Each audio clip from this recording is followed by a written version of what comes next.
Hey guys, what's good? I'm Lonely Contrast. Welcome to the channel where I'll be discussing the latest in sci-fi and horror genre. The latest chapter of Castlevania Nocturne has just been released on Netflix, and what a freaking horror ride. Mixed with badass fight scenes, great music, a great storyline, crazy gore with an amazing voice casting, with animation beautifully detailed. This chapter focuses on Trevor Belmont's descendant Richter Belmont, who is a 19-year-old vampire hunter who is part of the Belmont clan, dealing with PTSD from watching his mother get killed in front of his own eyes at the age of only 10 years old by a vicious vampire that goes by the name of Olrox. The story gives you a background that pushes this Belmont past his limitations. If you're new to the channel, don't forget to subscribe by tapping the notification bell. With your support, I'm able to deliver more horrific news, and this way you guys would never miss a video.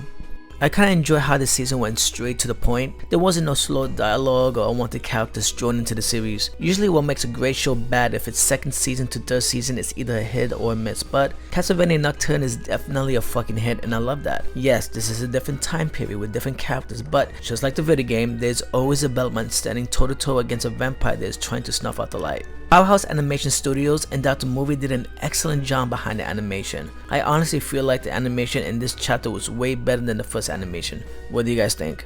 I love Annette's story, I love this version of her, I love what the writers did, the empowerment she represented and the realness of what she had to go through at a young age, overcoming hardship by being born into slavery. But imagine being an infant and seeing your mom get killed in front of your own eyes because she was singing you a lullaby and using witchcraft to protect you from what bumps into the night. Her pain gave her strength and made her who she is, and that's a warrior. I was rooting for her throughout the whole season, but I love that her friendship with Edward gave her that fraction of weakness because you got to see a soft side of her. She is truly one of the strongest characters, but also saddest because you can tell she was holding everything in. She's definitely a badass when it comes to fighting, and I was happy when she got her revenge back from that vampire that killed her mother, which was also a sad moment if you think about it. Like, it was terrible. I also rooted for Edward throughout the whole season, but the human nature of love between Annette and now a demon Edward, who was killed and then transformed into a demon, was perfect writing. It gave you that no matter what happens, I will always love you for who you are. And I'm also rooting to see it, Richter and Annette's love story happen in season 2. Who else is with me? The idea of freedom and what it takes to fight for that freedom and the sacrifices you have to make to endure to have a better world to wake up to gave this vampire story more to bite on than your usual "I want to suck your blood." The story takes place during the French Revolution, during slavery, and with these magical outcast teenagers standing between life, death, and the apocalypse. In my opinion, Maria was an annoying character, but her storyline got interesting throughout the last episodes of the season, and I can see the writers are building up to her having a bigger storyline in season 2.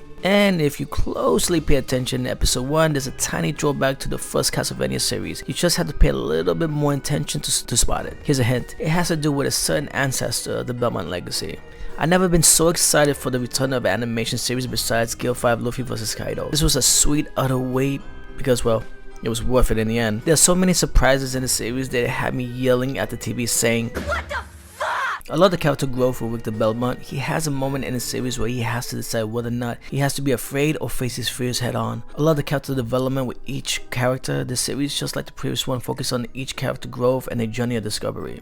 The villain of the story was badass with a menacing background, but what is this villain's background and what led her to become the monster she is? I hope we can see more of this monster's past in season 2 because the simple fact that a lot of vampires are referring to as the vampire messiah is crazy. And yes, I'm talking about Elizabeth Bathory. This vampire is a new baddie for Castlevania Nocturne, and when I mean she's a baddie who actually descends into godhood and eventually turns Maria's mom into a vampire thanks to Tara's secret past lover and Maria's biological father, which I kinda saw from miles away, but that's okay. I actually watched the General Hospital and I've been watching it since I was a kid, so I know the feels when it comes to soap opera vibes. Let's talk about Olrox. Yes, he is a dick for killing Richter Belmont's mom, but I actually think he's kind of like one of the best minor villains in the series. And I feel like Mizrak will be his redemption card since both characters had a moment together. So I'm seeing a redemption card being played for Olrox since Mizrak decided to fight by Richter, Annette, and Maria's side. And Olrox did confess that he didn't want Mizrak to die, but we just gotta wait to see what happens in season 2. And just Belmont actually being portrayed was the sickest scene in the bar, and funniest if you ask me though. When he realized he blew his own spot when he confessed to Richter that he was his grandfather, I think that scene was comedy genius, but the moment between grandfather and grandson was the best because this actually let Richter be emotionally vulnerable, and this was able to push him to use magic again, and he didn't want to lose anybody else that he loved because he was feeling weak. Remember in episode 1, Richter at the age of 10 was using magic, but was so traumatized from seeing his mother get killed that he forgot how to use magic. But this urge to save the people he loved gave him the power to save his grandfather and kill a couple annoying vampires on the long way.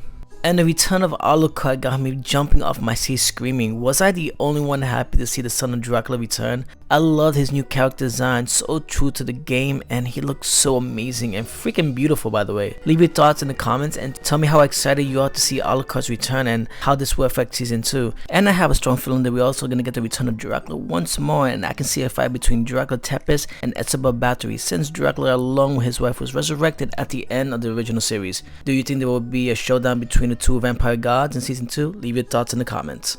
Once again, surprise characters, twists and turns, throwback to the first Castlevania, amazing animation with amazing voice cast, and great way to honor the video game. By the way, Sam Dietz as the director and Clive Bradley as the writer gave the story the direction it needed. Did you saw Castlevania Nocturne, and what did you fancy the most about the latest installment in the Castlevania series? You can also find me on Instagram as well if you want to know the voice behind the gore.